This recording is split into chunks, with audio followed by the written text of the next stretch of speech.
Hace 2 semanas, mi hijo se mudó a su nueva casa. Decidí llevarles un regalo de inauguración. Pero justo cuando llegué a la puerta, su vecina salió corriendo y gritó: «No entre, tengo que decirle algo». 5 minutos después, la policía llegó. Pero antes de continuar, revisa si ya te suscribiste al canal y comparte en los comentarios desde dónde nos estás viendo. Nos encantaría saber hasta dónde llegan nuestras historias de venganza. Soy Rosa. Tengo 65 años. Hoy vine a visitar a mi hijo y a su esposa. Le di unos billetes al chofer, le sonreí agradecida y le pedí que me alcanzara la orquídea blanca que había colocado con cuidado en el asiento trasero. No era solo un regalo de inauguración, era también mi esperanza, un deseo de buenos comienzos para mi hijo Gerardo y su esposa Amalia, después de tantas tormentas. Bajé del auto y respiré hondo. Frente a mí estaba su nueva casa, una vivienda de 2 pisos, pintada en un tono crema suave, con una cerca blanca y un pequeño jardín al frente. Sentí una calidez profunda en el pecho. La maceta en mis manos parecía más pesada, como si contuviera todas mis ilusiones. Estaba a punto de empujar la puerta de madera que aún olía a pintura fresca cuando, desde la casa de enfrente, un hombre mayor, vestido con una ropa de jardinería gastada, corrió hacia mí. Se veía agitado, con el rostro lleno de arrugas marcadas por la preocupación, y el sudor le perlaba la frente a pesar del clima fresco. «Deténgase, señora, no entre ahí». Me sujetó del brazo con una mano áspera y callosa, apretando con fuerza. Me sobresalté. Respiraba entrecortadamente. «No entre, tengo algo urgente que decirle». Me quedé paralizada, sin entender qué estaba pasando, sin siquiera alcanzar a preguntarle quién era, cuando un coche de policía se detuvo silenciosamente frente a la casa. Las luces azul y roja parpadeaban sin sonar la sirena, llenando el ambiente tranquilo con una tensión extraña. 2 agentes altos bajaron del vehículo, con rostros serios. El hombre mayor me soltó enseguida y se volvió hacia ellos, como si acabara de encontrar un salvavidas. Señaló la casa de mi hijo con voz firme. «Ya se los dije, lo juro. Escuché el llanto de un niño desde ahí adentro». Uno de los policías se acercó a mí, observándome con atención. «Señora, ¿usted es familiar del dueño de esta casa?». Asentí confundida, con el corazón latiendo de manera inquieta. ¿Qué demonios estaba pasando? El vecino enseguida se volvió hacia mí, aún alterado. «Soy Ernesto, vecino de Gerardo y su esposa.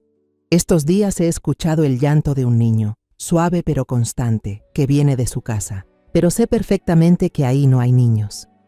Me dije que quizá era mi imaginación, que ya estoy viejo y oigo cosas.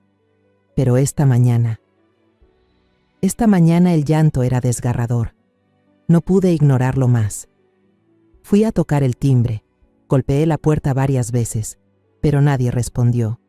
Temí que algo malo hubiera pasado, por eso llamé a la policía. Cada palabra de Ernesto me helaba más por dentro. Negué con la cabeza, tratando de calmarlo, y quizás de calmarme a mí misma. Sonreí débilmente. Seguro escuchó mal. Tal vez era la televisión o algún gato callejero en el jardín. Mi hijo y su esposa no tienen niños pequeños. Dije la última frase con firmeza, como una verdad indiscutible, porque más que nadie sabía el dolor que habían sufrido. Pero justo en ese momento, un sonido lastimero rompió todos mis intentos de justificar. Un llanto ahogado, débil pero dolido, resonó desde dentro de la casa. No era fuerte, pero en la quietud de la mañana se escuchó nítido, como una aguja helada clavándose directo en mi pecho. No era la televisión, tampoco un gato. Era, sin duda, el llanto de un niño. Me quedé inmóvil. Sentí que la sangre dejaba de correr por mis venas. La espalda se me enfrió y la maceta en mis manos pesó como una piedra. Los 2 policías no perdieron ni un segundo. Se comunicaron rápidamente por radio y uno de ellos fue directo hacia la puerta principal. Levantó la mano y golpeó con los nudillos sobre la madera. El sonido seco retumbó en el aire. «¡Policía! ¡Abran la puerta!». El silencio fue la única respuesta. «¡Policía! ¡Abran de inmediato!», repitió, con una voz más fuerte y firme. Aún no hubo respuesta, solo los sollozos, más bajos ahora, entrecortados y llenos de miedo. Tras varios intentos fallidos de llamar, el oficial al mando hizo una señal. El otro sacó de la patrulla una herramienta para forzar cerraduras. Un chasquido seco resonó en el aire. El pestillo se partió. La puerta se abrió de golpe. Uno de los policías desenfundó su arma y entró con cautela, mientras el otro se quedaba de guardia en la entrada. Ernesto y yo nos quedamos paralizados, conteniendo la respiración. Cada segundo pasaba lento, como un siglo. Mi mente estaba en blanco, solo podía oír el golpeteo frenético de mi corazón dentro del pecho. Y entonces, unos segundos después, una voz gritó desde lo más profundo de la casa. «El llanto viene del sótano». El sótano. Esas dos palabras fueron como un martillazo en mi cabeza. Mis manos se aflojaron. La maceta con las orquídeas blancas se me escapó y cayó al suelo de cemento con un estrépito que se hizo añicos. La tierra se esparció por todas partes. Los pétalos blancos, antes puros, quedaron sucios y aplastados. El símbolo de mi esperanza y de un nuevo comienzo no era más que ruinas. Ese sonido quebrado pareció derrumbar un muro dentro de mi mente, arrastrándome fuera de aquella realidad aterradora y hundiéndome en un rincón lejano de mis recuerdos. Un lugar donde la imagen de Amalia, mi nuera, aparecía nítida y dulce como un sueño. Yo era viuda y sola me esforzaba por criar a Gerardo, mi único hijo, hasta hacerlo un hombre. Mi vida transcurría así, callada y un poco solitaria, hasta el día en que él me la presentó. Recuerdo perfectamente aquella tarde. La muchacha se escondía tímidamente detrás de Gerardo, su cabello negro caía sobre los hombros, sus ojos grandes y claros como un lago en otoño, con un toque de timidez pero llenos de calidez. Y luego sonrió, una sonrisa capaz de disipar cualquier tristeza. En ese instante supe que la querría como a una hija. Dio un paso al frente, juntó las manos con respeto sobre el pecho y dijo con voz suave y sincera: «Buenas tardes, mamá». Esa palabra, mamá, tan dulce y sentida, llenó el vacío que había habitado en mí durante tantos años. Desde entonces, mi casa volvió a tener risas, comidas preparadas con esmero y una hija más a quien cuidar y querer. Su boda se celebró un día de otoño, bajo un sol dorado como la miel. En el momento de entregar el ajuar, tomé su pequeña mano y deslicé en ella el brazalete de jade que había sido de mi madre, de un verde puro y fresco. La miré a los ojos y le dije: «Desde hoy, no solo eres la esposa de Gerardo, también eres mi hija». Amalia no respondió, solo me abrazó. Su frágil cuerpo temblaba y sentí sus lágrimas calientes empapando mi hombro. Un año después, durante una cena familiar, Gerardo sonreía de forma misteriosa. Me entregó una cajita con un lazo. La abrí con curiosidad, y lo que había dentro me dejó sin palabras. Unos diminutos zapatitos tejidos de lana blanca, adornados con un lazo azul. Al alzar la vista, vi a mis dos hijos mirándome con esperanza. Amalia asintió suavemente, colocando una mano sobre su vientre con ternura. En ese momento, rompí a llorar. No de tristeza, sino de felicidad. Una felicidad que había esperado toda una vida. Los meses siguientes fueron los más felices. Saqué mis ovillos de lana viejos y empecé a tejer, puntada a puntada, pequeños suéteres, gorros y guantecitos para mi futuro nieto. Amalia venía a menudo. Se acurrucaba en mi regazo, acariciaba su vientre ya redondo y reía diciendo: «Mamá, volvió a patear. Seguro que será un travieso». Juntas pintamos la vieja habitación, colgamos nubes blancas y estrellitas brillantes, preparando todo para recibir a nuestro pequeño ángel. Pero el día en que ese ángel llegó al mundo fue también el día en que se abrieron las puertas del infierno. Gerardo y yo esperábamos en las frías sillas metálicas frente a la sala de partos, mientras el tiempo se arrastraba, pesado como el plomo. El tic-tac del reloj en la pared se volvió el sonido más torturante de todos. Las enfermeras y los médicos entraban y salían sin cesar, con los rostros tensos, sin que nadie dijera una sola palabra. Mi instinto de madre me decía que algo andaba muy mal. Finalmente, después de unas horas que parecían eternas, un médico mayor salió. Su rostro reflejaba un cansancio profundo. Nos miró con ojos llenos de compasión y dijo que Amalia había sufrido una hemorragia muy grave. Habían luchado con todas sus fuerzas para salvar a las dos, y lo habían logrado. Pero, para salvar su vida, tuvimos que extirparle el útero. Lo siento mucho. Su voz se volvió grave. Ella no podrá volver a quedar embarazada. Cada palabra fue como un golpe invisible que destrozó el mundo que acabábamos de construir. Miré a mi lado. Gerardo se había desplomado en la silla, cubriéndose el rostro con ambas manos, su cuerpo temblando entre sollozos mudos. Sentí que una mano de hierro me oprimía el pecho. El dolor era tan intenso que apenas podía respirar. Cuando nos permitieron entrar, Amalia yacía en la cama, pálida y débil. Miraba fijamente al techo con ojos vacíos. Pero entonces, cuando la enfermera colocó a la pequeña Gloria, enrojecida y envuelta en una manta blanca, en sus brazos, ocurrió un milagro. El rostro de Amalia se iluminó. La desesperación desapareció, reemplazada por un amor inmenso. Temblando, acarició la mejilla de su hija, se inclinó y besó su frente, susurrando una promesa sagrada. «Eres el único milagro de mamá, Gloria». Desde aquel día, Amalia dedicó toda su vida a Gloria. Su mundo se redujo al pequeño cuerpo de su hija. La cuidaba con una devoción casi obsesiva. Cada respiración, cada movimiento de la niña la hacía sobresaltarse. Casi nunca se separaba de ella. Hacía todo con sus propias manos. Alimentarla, bañarla, cantarle para dormir. Yo solía visitarla seguido, cocinaba platos nutritivos para mi nuera y la ayudaba a cuidar a la bebé. Ver a Gloria crecer día a día, regordeta, hermosa, con sus mejillas redondas y su sonrisa radiante, me traía consuelo. Pensé que, aunque el precio había sido demasiado alto, el milagro llamado Gloria bastaría para sanar todas las heridas, que a partir de entonces nuestra familia viviría en paz. Pero esa paz que creí haber recuperado era frágil como la niebla al amanecer, y se desvaneció en cuanto la tragedia volvió a aparecer. Era una tarde de sábado. Yo estaba en la cocina amasando pan cuando sonó el teléfono. Al ver el nombre de Gerardo, sonreí, pensando en bromear con él y preguntarle si quería venir por un pedazo. Pero el sonido al otro lado de la línea hizo que mi mundo se derrumbara. No era su voz habitual, sino un sollozo entrecortado, desesperado. «Mamá, mamá», me llamó, con la voz rota. «Gloria, la niña». Solo esas palabras bastaron para que el suelo se moviera bajo mis pies. No pregunté nada más, solo tomé mi abrigo y salí corriendo.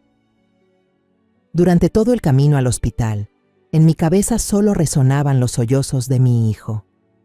Los encontré en la sala de espera, afuera de urgencias.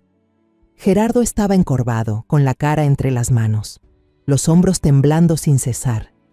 Y Amalia estaba inmóvil a su lado, sentada derecha, las manos sobre el regazo. Llevaba un vestido blanco impecable, ahora manchado de rojo, como una flor siniestra floreciendo sobre la nieve. Sus ojos estaban fijos en la puerta del quirófano, vacíos, sin alma. No lloraba, no hablaba, como si alguien le hubiera arrancado el espíritu del cuerpo. Gerardo levantó la cabeza, sus ojos hinchados y rojos me miraban llenos de culpa. Entre sollozos, con palabras entrecortadas, empezó a contarme. Cuando la familia estaba paseando por el parque, Gloria vio un camión de helados colorido al otro lado de la calle y gritó emocionada que quería uno. En el instante en que Amalia se dio la vuelta para buscar la cartera, solo un breve instante, como un parpadeo, la pequeña mano de Gloria se soltó de la de su madre. La niña corrió hacia la calle, aún con la sonrisa en los labios. Un camión grande no alcanzó a frenar a tiempo. Todo pasó demasiado rápido, demasiado cruel, arrebatándonos al pequeño ángel de nuestra familia. En el funeral, Amalia no lloró. Entre los sollozos ahogados de los familiares, ella solo se quedó quieta junto al pequeño ataúd blanco, como una estatua tallada en hielo.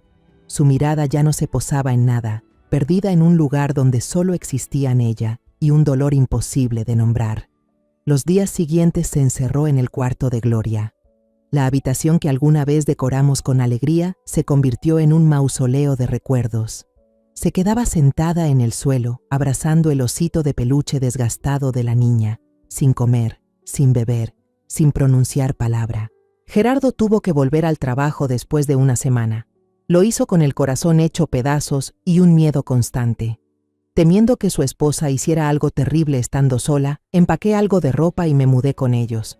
Cocinaba sopa, la llevaba a su cuarto y con paciencia le daba de comer cucharada a cucharada, como si fuera una niña pequeña. Cada noche escuchaba sus sollozos ahogados, un sonido que rompía el alma y salía desde detrás de la puerta. Entraba, la abrazaba, dejaba que llorara sobre mi hombro, pero no decía nada, solo las lágrimas calientes seguían cayendo en silencio. Aproximadamente un mes después, cuando el dolor parecía haberse calmado un poco, empecé a notar señales extrañas. Un día, mientras limpiaba la casa, vi en el cesto de basura un recibo de una tienda de ropa infantil. Un vestido de princesa rosa, talla para una niña de 5 años. Sentí un nudo en el pecho. Gloria murió antes de cumplir los 4. Cuando le pregunté, Amalia bajó la cabeza y murmuró que lo había comprado para donarlo a un orfanato. Su explicación sonaba razonable, pero mi instinto me decía que algo no estaba bien. Hasta que un día, la vecina tocó el timbre. Su rostro mostraba incomodidad y miedo. Se quejó de que Amalia se quedaba parada junto a la cerca mirando fijamente a su nieta mientras jugaba en el patio. La mirada de esa chica, dijo, tenía algo intenso, una mezcla de hambre y tristeza, y me asustó. Amalia se apresuró a disculparse, diciendo que solo extrañaba demasiado a Gloria. Tuve que hablar con cuidado con la vecina para que no le diera más importancia al asunto. Pero la tensión llegó a su punto máximo una noche tarde. Al pasar frente al cuarto de Gloria, vi que la puerta estaba entreabierta y una débil luz salía de dentro. Miré con curiosidad y lo que vi me heló la sangre. Amalia estaba sentada en la mecedora que Gerardo le había comprado para dormir a la niña. Sus brazos se movían suavemente, acunando el vacío frente a su pecho. Y sus labios estaba cantando. Una canción de cuna, la misma que solía entonar para Gloria cada noche. Esa melodía familiar, resonando ahora en una habitación vacía, sonaba como un eco fantasmal, triste y escalofriante. Esa noche no pude dormir. El miedo me oprimía el corazón. Al amanecer llamé a Gerardo y le conté todo. Al principio lo desestimó. Dijo que yo me preocupaba demasiado, que Amalia solo estaba viviendo su duelo a su manera. Pero cuando mencioné la canción de cuna en el cuarto vacío, se quedó en silencio largo rato al otro lado de la línea. Contuve el llanto. Mi voz temblaba. Hijo, tenemos que llevarla a ver a un psicólogo. Temo que no pueda soportarlo más. Al principio, Amalia reaccionó con furia. Gritó, diciendo que creíamos que estaba loca. Pero al final, ante las súplicas de Gerardo y mías, ella aceptó ir a terapia. Los meses siguientes fueron realmente un milagro. Amalia empezó a verse más animada. Salía de su habitación, limpiaba la casa, cocinaba cosas deliciosas. Incluso hubo un día en que me invitó a ir de compras y me escogió con sus propias manos una bufanda nueva. Me emocioné hasta las lágrimas, agradeciendo en silencio al cielo por devolverme a la nuera dulce que alguna vez tuve. Creí de verdad que, por fin, había sido lo suficientemente fuerte como para salir del abismo. Al verla estable, decidí regresar a mi casa para devolverle su espacio privado como pareja. Antes de irme, la abracé fuerte y le dije, si pasa algo, llámame enseguida. Ella sonrió, una sonrisa verdadera después de tantos días, y asintió. Un mes después, Gerardo me llamó por teléfono. Esta vez, su voz al otro lado de la línea no era de llanto, sino de alegría y entusiasmo. Mamá, nos mudamos hace 2 semanas. Encontramos un lugar en las afueras muy tranquilo. Amalia dice que el aire fresco de allá la hace sentir mejor. Al escuchar eso, mi corazón se llenó de esperanza. Un nuevo comienzo. Un nuevo hogar para dejar atrás los recuerdos dolorosos. Me alegré tanto por ellos que decidí darles una sorpresa. Fui a comprar una maceta con orquídeas blancas, la flor favorita de Amalia, y la empaqué con cuidado para llevarla como regalo de inauguración. No sabía que aquella sorpresa que quería darles, esa maceta llena de esperanza, sería lo que me empujaría a atravesar la puerta de un infierno que jamás habría podido imaginar. Señora, ¿está bien? Una voz preocupada me sacó del abismo de los recuerdos. Parpadeé y la imagen trágica de Gloria se desvaneció, dejando solo los restos rotos en el suelo y los pétalos marchitos de las orquídeas bajo mis pies. Un joven policía estaba arrodillado a mi lado. Su mano sostenía con cuidado mi hombro. ¿Puede levantarse? Me ayudó a ponerme de pie. Sentía las piernas tan débiles como si no tuvieran huesos. El cuerpo me temblaba. Tuve que apoyarme en la barandilla para mantener el equilibrio. Todos los sonidos alrededor parecían ahogados. Mi mirada estaba fija en un solo punto. La puerta del sótano, abierta de par en par como una boca negra, dispuesta a tragarse todo. En ese momento, el otro agente subió desde el sótano. Cada paso suyo sobre los escalones de madera resonaba con un peso triste, denso, y entonces apareció por completo a la luz. En sus brazos llevaba a una niña pequeña. La niña vestía un camisón rosado descolorido y viejo, los pies descalzos llenos de polvo. Su cabello castaño, enmarañado y pegado, le cubría casi todo el rostro. No lloraba, no gritaba, solo temblaba sin control en los brazos del policía. Sus ojos estaban muy abiertos, desorbitados y vacíos, mirando al frente sin ver, como si hubiese presenciado algo tan espantoso que ya no podía reaccionar. En una mano apretaba un conejo de peluche desgastado, con una oreja rota, como si fuera el único salvavidas que le quedaba en el mundo. Una agente recién llegada se acercó rápidamente y cubrió el frágil cuerpecito de la niña con una manta ligera.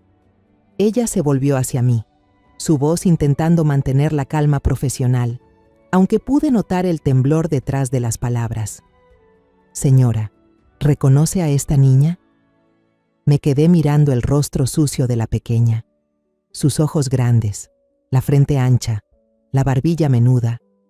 Busqué alguna facción familiar, una chispa de esperanza que diera una explicación lógica a todo aquello. Pero no, ese rostro me era completamente desconocido. Negué con la cabeza sin pensar, la garganta seca, incapaz de pronunciar palabra. Entonces, ¿sabe por qué esta niña estaba en la casa de su hijo y su nuera?, continuó la agente. Esa pregunta fue como una cuchillada directa al corazón. ¿Qué podía responder? No sabía nada. Solo pude quedarme ahí, en silencio, sintiéndome impotente y culpable sin razón. En ese momento, una ambulancia y otro coche de policía se detuvieron frente al portón, rompiendo el silencio pesado. El oficial al mando hizo una señal a su equipo para que continuaran registrando toda la casa.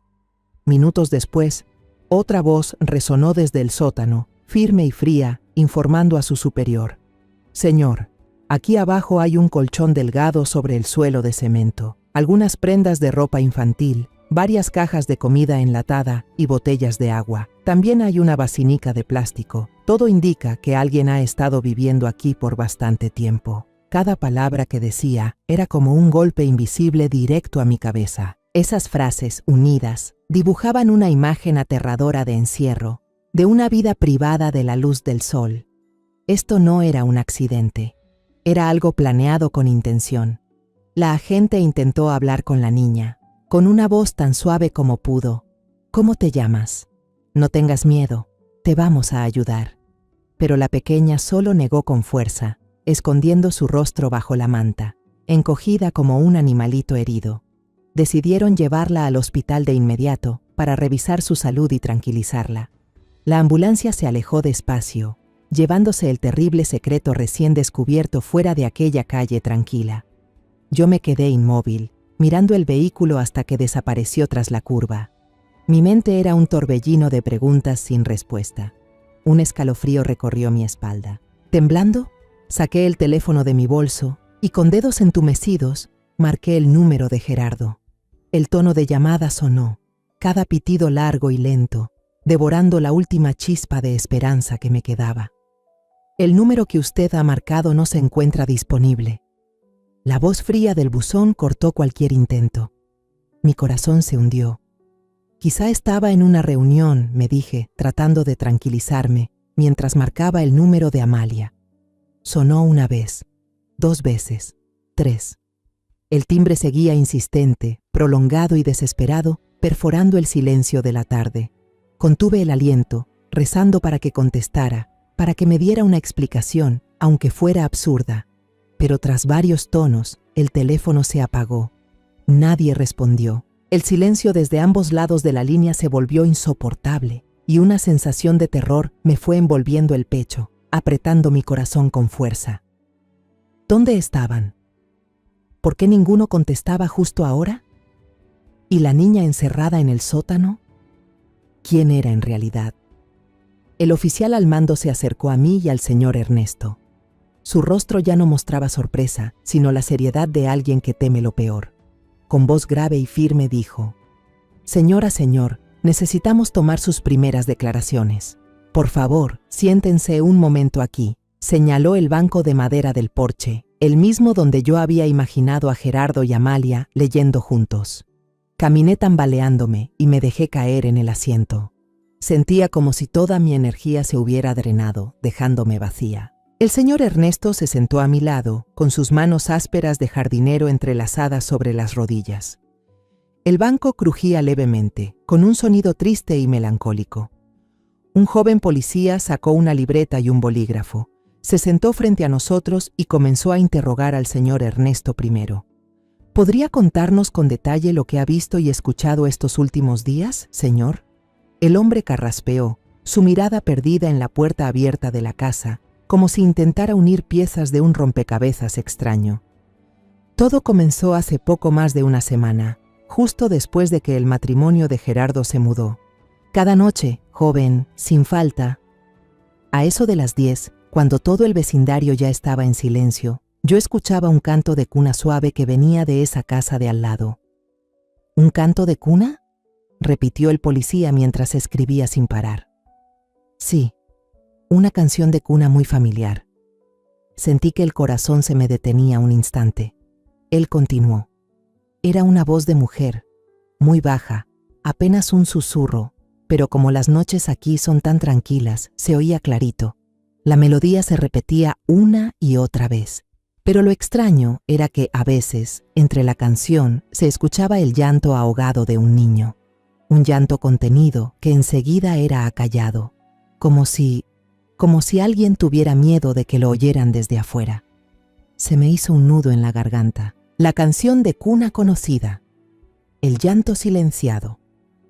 En mi mente empezó a sonar la melodía que Amalia le cantaba a Gloria incontables veces.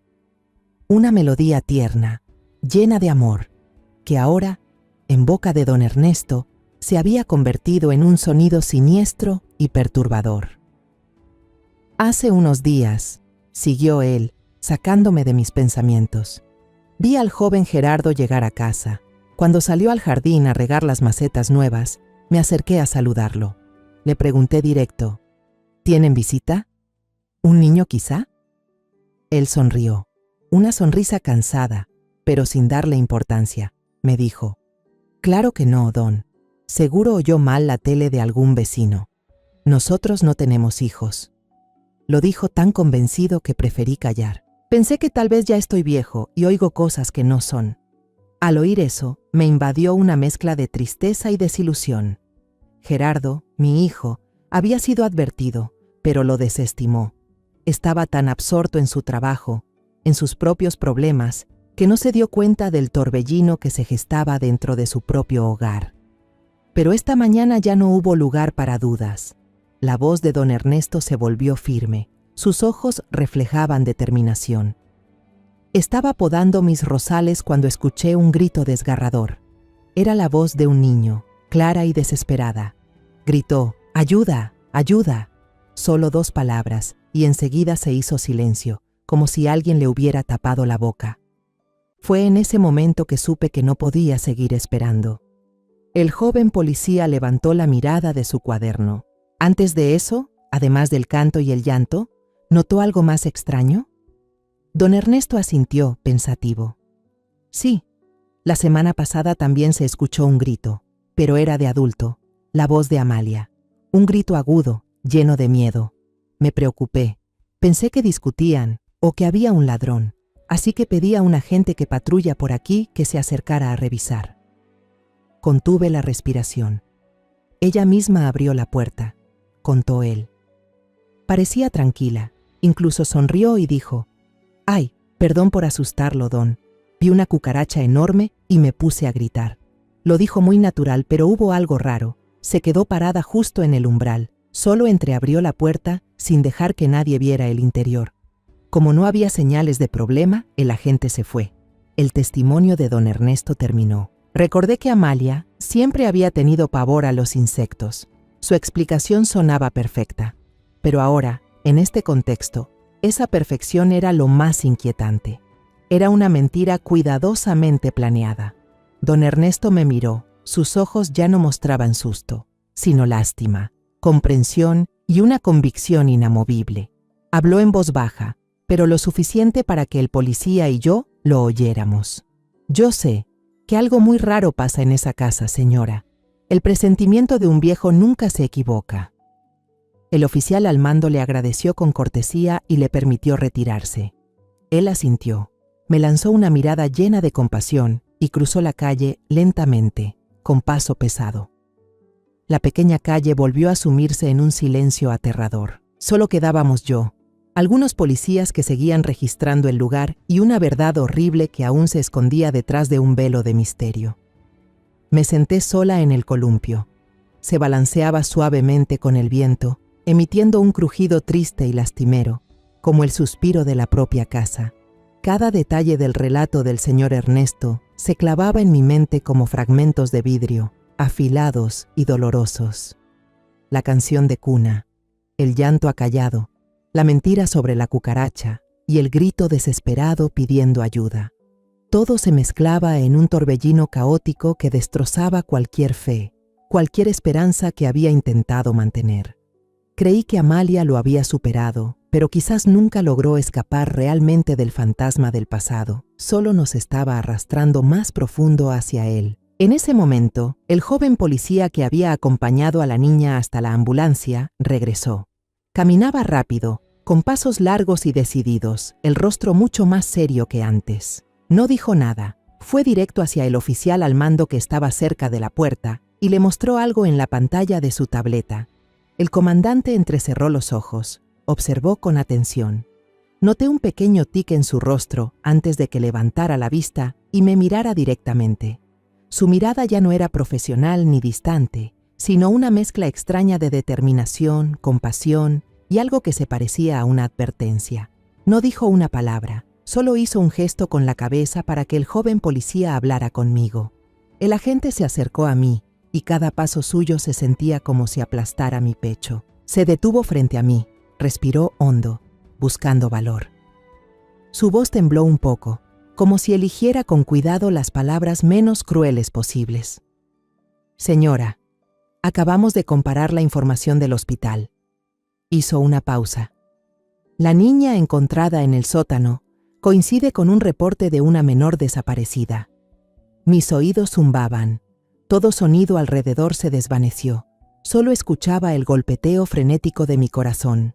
¿Desaparecida? Él continuó, y esta vez cada palabra sonó nítida, pesada, como martillazos sobre mi alma destrozada. La niña se llama Elisa Rojas. Tiene 5 años. El reporte de desaparición fue registrado hace exactamente 2 semanas, en el Parque Central de la ciudad. 2 semanas. Ese número se me clavó como una espina. 2 semanas. Exactamente el tiempo desde que Gerardo me contó, feliz, que se habían mudado a esta casa. Exactamente el tiempo en que yo, ingenuamente, creí que estaban comenzando una nueva vida. Pero ese nuevo comienzo se había construido sobre el final de otra familia. El joven policía pareció leer el horror en mis ojos. Preguntó con cautela, intentando mantener la objetividad en su voz. «Señora, ¿es cierto que su hijo y su nuera se mudaron aquí alrededor de esa fecha?» No pude responder. Sentía la garganta cerrada, como si alguien me la apretara. Solo pude asentir débilmente, un movimiento casi imperceptible, pero tan pesado como una confesión. «Hemos contactado a los padres biológicos de la niña Elisa», añadió con un tono compasivo al ver mi estado. «Van camino al hospital. Han buscado a su hija sin descanso durante 2 semanas». estaban al borde de la locura. Cada palabra suya pintaba con más fuerza el cuadro trágico de otra familia. Una familia que no conocía, pero cuyo destino ahora estaba entrelazado con el mío por un hilo de culpa y horror. Tras un silencio sepulcral, la voz del joven policía se volvió firme, solemne, cargada con todo el peso de la ley. Señora, con las pruebas encontradas en la escena y las declaraciones de los testigos, tenemos suficientes motivos para emitir una orden de arresto contra la señora Amalia Vega por el delito de secuestro de menores. Su hijo, el señor Gerardo Torres, también será citado a declarar en calidad de persona involucrada, posiblemente como cómplice. Esa frase cayó como un rayo, rasgando el cielo ya gris que pesaba sobre mi cabeza. Arrestar a Amalia, investigar a Gerardo, cómplice. Esas palabras eran como dagas envenenadas clavándose en mi corazón. Mis piernas se aflojaron. Ya no pude mantenerme sentada en la mecedora. Todo mi cuerpo se desplomó, cayendo sobre los escalones fríos de piedra. El mundo a mi alrededor comenzó a girar, a tambalearse. Amalia, mi nuera dulce y amable, la muchacha que tanto quise, una secuestradora. Gerardo, mi único hijo, al que dediqué toda mi vida para criarlo y protegerlo. ¿Un cómplice? Number. No podía ser. Un no mudo gritaba dentro de mi mente. Tenía que haber un error terrible, una coincidencia cruel. Mi nuera solo era una madre desesperada. No podía haber hecho algo tan monstruoso. Mi hijo solo era un esposo distraído, no un criminal. Pero el llanto débil de una niña era real. El cuarto secreto bajo el sótano era real. El testimonio del señor Ernesto era real. Y la pequeña Elisa Rojas desaparecida también era real. Ya no sabía en qué creer. El atardecer comenzaba a caer, tiñendo todo el barrio de un tono naranja triste y apagado. Seguía sentada en los escalones helados, encogida dentro de mi abrigo fino. Y entonces, en medio de ese silencio aterrador, se escuchó un motor familiar. Un sedán plateado dobló lentamente por la esquina. Sus faros dibujaron una franja de luz sobre la cerca blanca. Era el coche de Amalia. Mi corazón empezó a latir con fuerza, tan fuerte que podía oírlo retumbar en mis oídos. Quise levantarme, correr, hacer algo, pero mis piernas parecían clavadas al suelo. Solo pude quedarme ahí, inmóvil, mirando cómo el auto se detenía junto al costado de la casa. La puerta se abrió. Amalia bajó. Parecía completamente normal. Llevaba el cabello recogido, un suéter color crema y unos jeans. En los labios aún tenía una sonrisa cansada después de un día fuera. Se estiró y luego abrió la cajuela, sacando 2 bolsas grandes. Una llena de víveres del supermercado. Pude ver los tallos de cebolla y unos tomates asomando. La otra provenía de una tienda de juguetes infantiles. El logo de una jirafa sonriente impreso en la bolsa me apretó el corazón. Acababa de comprar comida para la cena y un nuevo regalo. Justo cuando giró para dirigirse a la puerta, 2 policías salieron de las sombras del porche y le bloquearon el paso. «¿Señora Amalia Vega?» La voz del oficial era grave y firme. La sonrisa de Amalia se congeló. Parpadeó. Miró a los 2 hombres uniformados y luego lanzó una mirada rápida hacia mí, que seguía petrificada en los escalones. Su mirada estaba llena de desconcierto y miedo. «Sí, soy yo. ¿Pasa algo?» El policía no respondió de inmediato. Solo levantó un papel frente a ella. «Está detenida por sospecha de secuestro de menores». ¡Crash! Las 2 bolsas cayeron al suelo. La caja de leche se rompió y la leche blanca se extendió sobre el cemento como una herida abierta. Las manzanas rojas rodaron por el suelo. Una llegó hasta mis pies y se detuvo allí, brillante y silenciosa. ¿Secuestro? ¿Qué? ¿Qué están diciendo? Su voz temblaba, subiendo de tono hasta romper el aire. Sacudió la cabeza con fuerza. El moño perfectamente recogido empezaba a soltarse, dejando caer algunos mechones sueltos. «No, no es cierto. Es la hija de mi amiga. Ella viajó por trabajo y me pidió que la cuidara. Debe haber algún error». Me miró, con los ojos de un animal acorralado, llenos de miedo y súplica. «Mamá, Diles la verdad. Diles que no hice nada malo. Solo la estaba cuidando por unos días. Mi amiga regresa pronto. Se me rompió el corazón. Una parte de mí gritaba que debía creerle, que debía levantarme y decirles que todo era un malentendido horrible. Pero la parte más fría y racional sabía que todo era una mentira desesperada. El oficial al mando negó con la cabeza. Su voz fue dura y tajante, sin dejarle un hilo de esperanza. La señora Rojas y su esposo denunciaron la desaparición de su hija, Elisa, hace 2 semanas. Ellos nunca viajaron por trabajo y, según los registros, ni siquiera la conocen. No hay forma de que le hayan pedido a usted que la cuidara. Toda esperanza, por mínima que fuera, se desmoronó dentro de mí. Me quedé inmóvil, sin poder pronunciar palabra. Solo pude mirar a mi nuera. Su rostro estaba pálido, los labios temblaban, pero ya no salía sonido alguno de ellos. En ese momento, el teléfono dentro de mi abrigo empezó a vibrar con fuerza. En el silencio absoluto de la habitación, el zumbido sonó ensordecedor.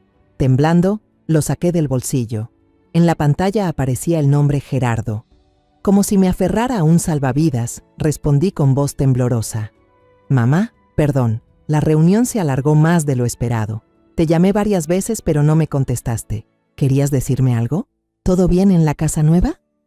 Su voz sonaba alegre, despreocupada, sin imaginar la tragedia que se desarrollaba en lo que él llamaba su nuevo hogar. Esa inocencia fue como una puñalada en el pecho. Respiré hondo, tragando el nudo en la garganta, intentando que mi voz no se rompiera. «Gerardo, vuelve a casa ahora mismo. Hay un problema muy serio». Hice una pausa, reuniendo toda la fuerza que me quedaba. «Amalia, la policía se la ha llevado». Del otro lado, solo hubo un silencio mortal, tan largo que por un momento pensé que la llamada se había cortado. Finalmente, escuché su voz, aturdida, llena de miedo e incredulidad. «¿Qué? ¿Qué dijiste? ¿Se la llevaron? ¿Por qué? Yo voy para allá. Mamá, por favor, mantén la calma».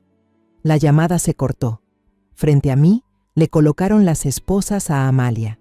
El sonido del metal chocando fue tan duro y definitivo como una sentencia. Ya no se resistía, ya no gritaba. Solo se quedó allí, llorando en silencio, con las lágrimas resbalando por sus mejillas pálidas. Cuando los 2 agentes la subieron al coche patrulla, se giró a mirarme por última vez. En sus ojos no había rencor, solo un vacío total, una desesperación sin fondo, como si su mundo entero se hubiera derrumbado frente a mí. El coche arrancó, llevándose a mi nuera, su terrible secreto y todo lo que alguna vez creí verdadero, desapareciendo poco a poco en la oscuridad de la noche. 2 horas después, Gerardo y yo estábamos en la comisaría. El lugar era frío y desolado, carente de toda calidez humana. La luz blanca de los tubos fluorescentes caía sobre las paredes color marfil, haciendo que todo se viera aún más triste y sin vida. En el aire flotaba el olor a papeles viejos y desinfectante, una mezcla de orden y tragedia. Gerardo y yo nos sentamos en los duros asientos de plástico frente a la sala de interrogatorios, esperando en silencio. Había llegado corriendo tras mi llamada, aún con la corbata puesta. Su traje caro ahora estaba arrugado y fuera de lugar. Su rostro pálido por el shock y el miedo. No podía quedarse quieto. Caminaba de un lado a otro por el pasillo estrecho, como un animal enjaulado, despeinándose una y otra vez el cabello que siempre llevaba perfectamente arreglado. Cada paso que daba resonaba con fuerza en el suelo de baldosas, cargado de toda su impotencia y desesperación. Pasó un buen rato hasta que, cuando la espera ya había drenado lo poco que quedaba de mis fuerzas, la puerta de la sala de interrogatorio se abrió. El oficial al mando salió, nos miró y dijo: «La señora Vega ha aceptado declarar. Quiere la presencia de su familia. Pasen, por favor». Gerardo prácticamente se lanzó hacia el interior. Dentro, Amalia estaba sentada en una silla de metal, frente a una mujer policía de rostro amable. Ya no tenía las manos esposadas, pero se veía tan pequeña y frágil, perdida en aquella habitación amplia y vacía. Llevaba la misma ropa con la que había vuelto a casa, ese suéter color crema que ahora parecía fuera de lugar.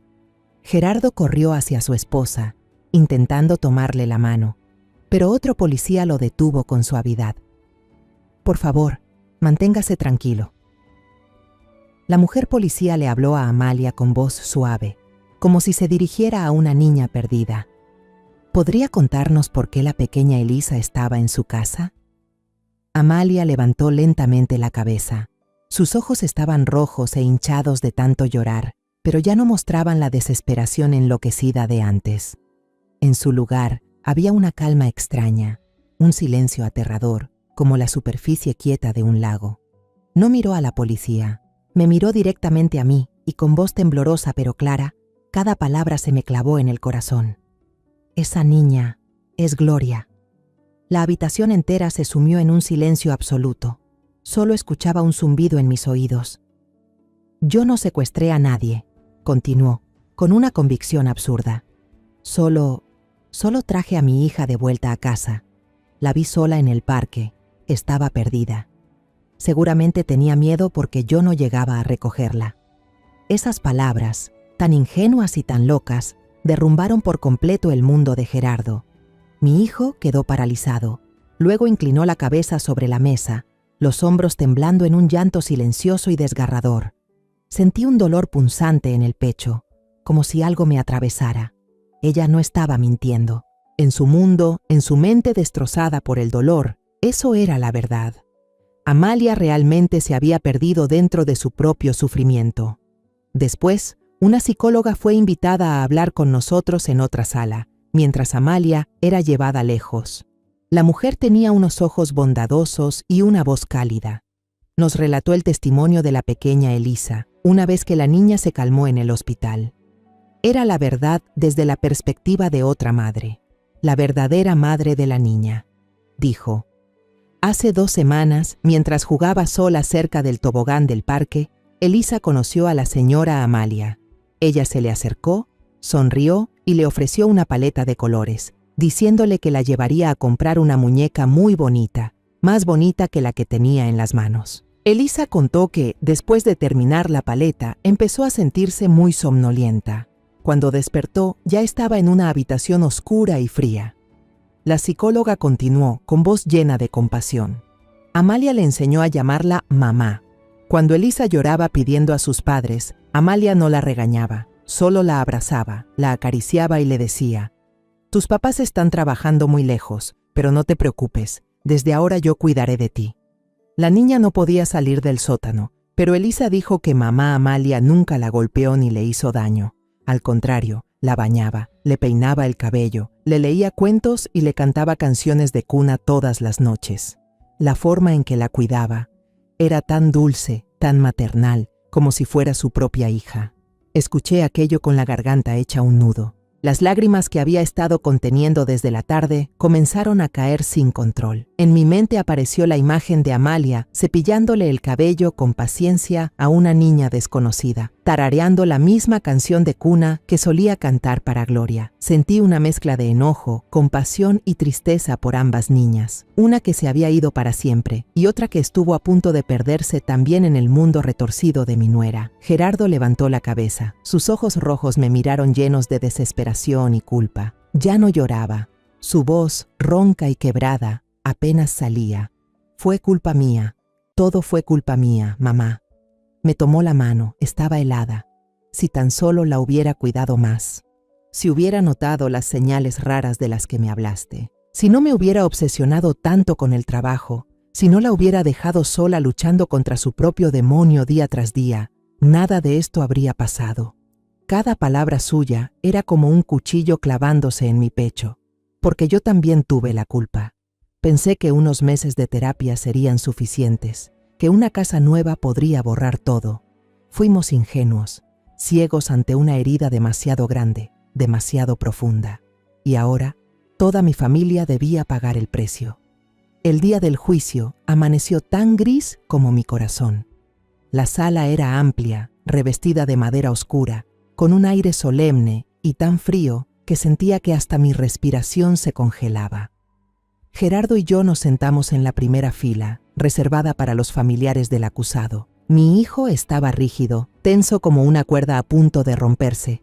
Sus ojos, hundidos y enrojecidos por tantas noches sin dormir, estaban fijos en la puerta por donde pronto entrarían con Amalia. Del otro lado del pasillo, en la zona destinada a la familia de la víctima, estaban los Rojas, los padres de la pequeña Elisa. No me atreví a mirarlos directamente, solo alcancé a ver de reojo cómo la madre se aferraba al brazo de su esposo, temblando cada vez que el fiscal mencionaba el nombre de Amalia Vega. Su dolor era una llama viva que incendiaba el aire, consumiendo también el último resto de valor que quedaba en mí. Yo era la madre de quien había causado ese sufrimiento. Sabía que esa culpa me acompañaría hasta el fin de mis días. La puerta lateral se abrió. Amalia entró escoltada. Mi corazón se detuvo. Ya no era la misma Amalia que conocí. Vestía el uniforme del penal, demasiado grande para su cuerpo frágil y demacrado. Su cabello negro, antes brillante y largo, ahora estaba cortado al ras, dejando ver una frente pálida y unas mejillas hundidas. No quedaba color en su rostro, y sus ojos, aquellos ojos claros que tanto me habían conmovido al conocerla, estaban vacíos, perdidos en algún punto del vacío. No nos miró. Para ella, nosotros ya no existíamos. El juicio comenzó. Escuché la voz firme del fiscal acusando, luego la del abogado defensor intentando explicar. Mostró todos los informes médicos, los diagnósticos psicológicos. Habló del trauma devastador tras la muerte de Gloria, de la depresión profunda que había consumido la mente de Amalia. Argumentó que sus actos no nacieron del mal, sino de una mente destruida, incapaz de distinguir entre la realidad y las alucinaciones que ella misma creó. Por eso no había dañado a Elisa, la había cuidado con el amor enfermo de una madre que había perdido a su hija. Apreté la mano de Gerardo, escuchando cada palabra, aferrándome a la esperanza de una pizca de compasión, de un milagro.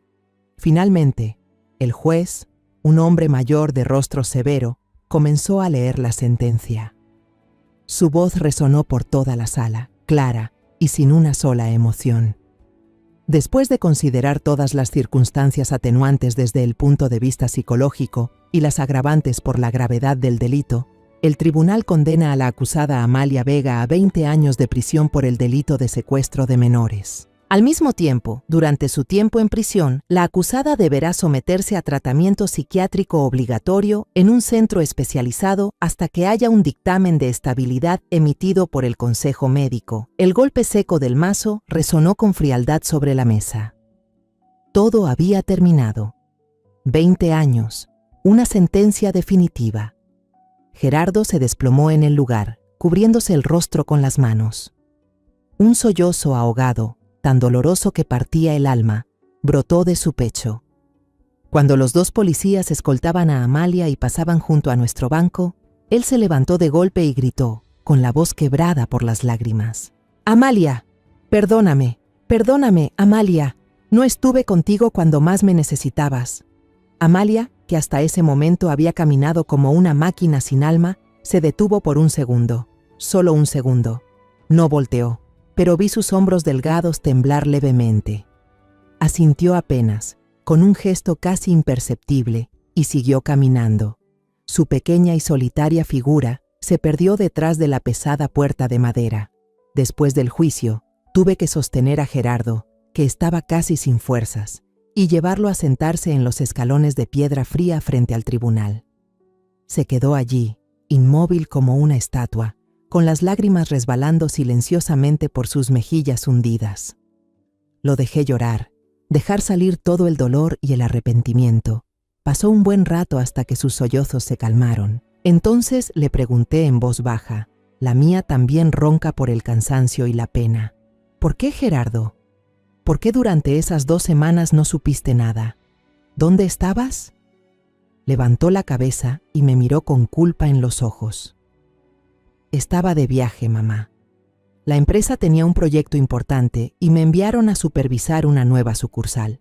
Solo regresé un día ese fin de semana, el mismo día que hablé con el señor Ernesto». Hizo una pausa antes de continuar, con la voz entrecortada. «Ese día, el señor Ernesto me mencionó la canción de cuna, pero yo solo me reí, pensando que eran cosas de un viejo confundido. Amalia.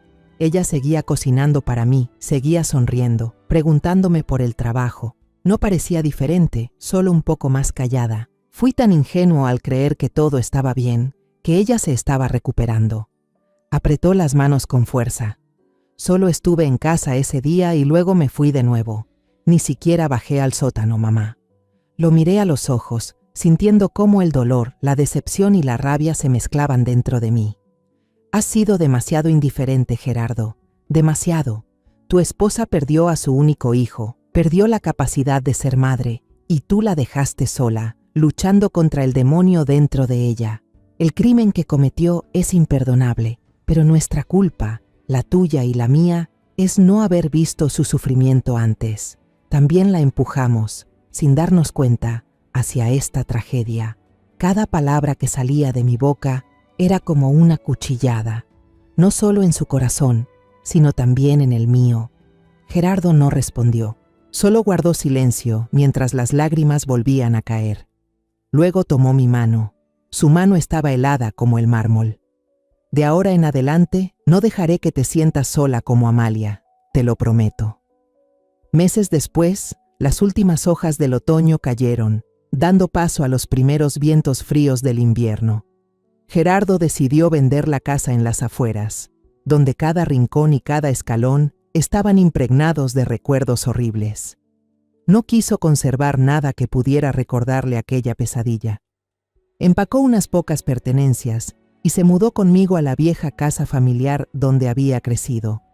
Mi pequeña casa, después de tantos años de soledad, volvió a llenarse de calidez y de vida.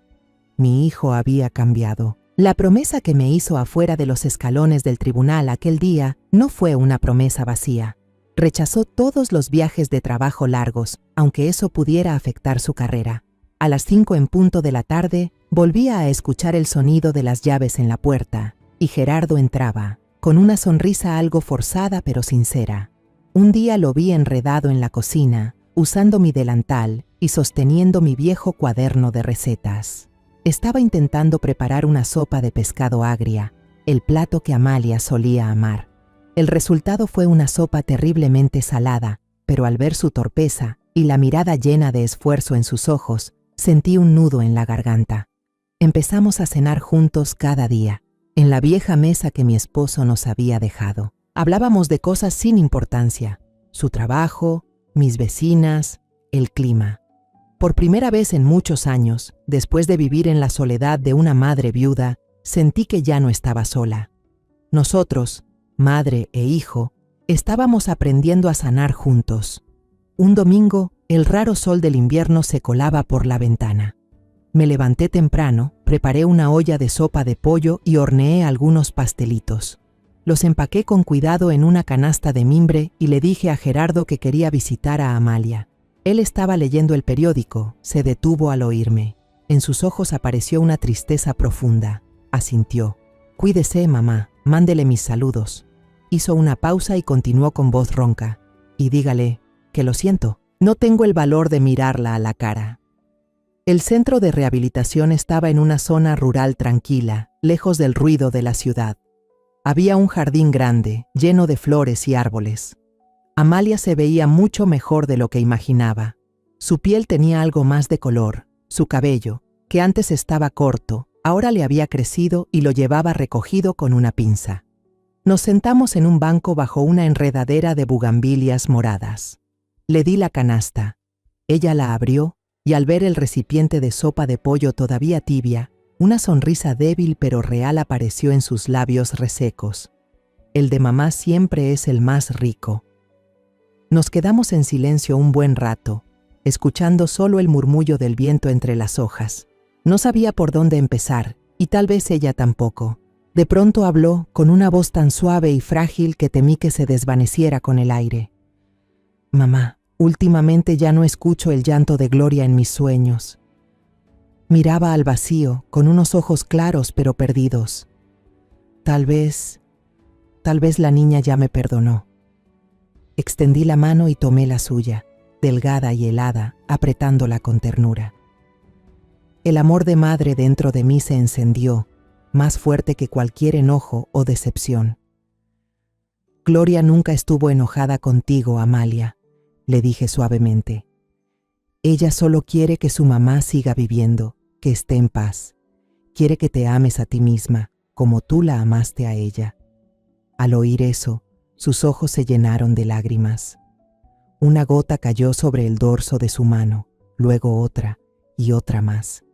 Ya no pudo contenerse. Apoyó la cabeza en mi hombro y lloró desconsoladamente, como una niña perdida que por fin encuentra a su madre.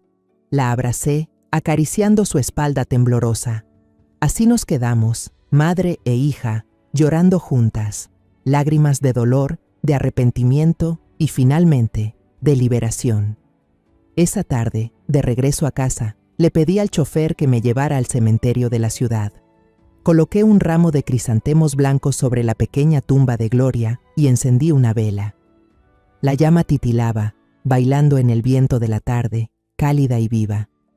Me arrodillé junto a la fría lápida, acaricié el nombre grabado de mi nieta y susurré, como si ella estuviera ahí conmigo. Mi querida Gloria, tu mamá ha aprendido a perdonarse a sí misma, y tu papá también ha aprendido a cuidar de su familia, en lugar de perderse en el trabajo. Todo estará bien.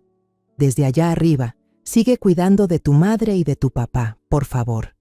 La abuela siempre rezará por ti. La luz dorada del atardecer cubría todo el cementerio como miel, disipando el frío y la tristeza.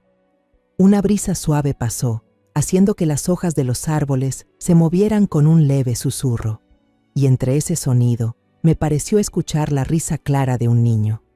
Por primera vez desde la tragedia, sentí una paz extraña en el corazón. De todo lo que he vivido, entendí que hay heridas que no se ven, pero son más profundas que cualquier cicatriz en la piel. La pérdida puede hacer que uno se pierda a sí mismo, y el dolor, si no se comparte, se convierte en un demonio que devora el alma. No pude salvar a mi nuera del abismo de su tragedia, pero aprendí a perdonar. No para olvidar, sino para liberarme a mí misma y a quienes amo. Porque al final, la justicia no solo está en el veredicto de un tribunal, sino en la forma en que enfrentamos la verdad, en cómo aceptamos, sanamos y seguimos adelante, aunque el corazón se haya roto alguna vez. La historia que acabas de escuchar ha cambiado nombres y lugares para proteger la identidad de los involucrados. No contamos esto para juzgar, sino con la esperanza de que alguien escuche y se detenga a reflexionar. ¿Cuántas madres están sufriendo en silencio dentro de su propio hogar? Me pregunto sinceramente, si tú estuvieras en mi lugar, ¿qué harías? ¿Elegirías el silencio para mantener la paz o te atreverías a enfrentarlo todo para recuperar tu voz? Quiero saber tu opinión, porque cada historia puede ser una vela que ilumine el camino de otros. Dios siempre bendice, y estoy segura de que el valor nos llevará a días mejores. Ahora, en la pantalla final, dejaré 2 de las historias más queridas del canal. Estoy segura de que te sorprenderán. Gracias por quedarte conmigo hasta este momento.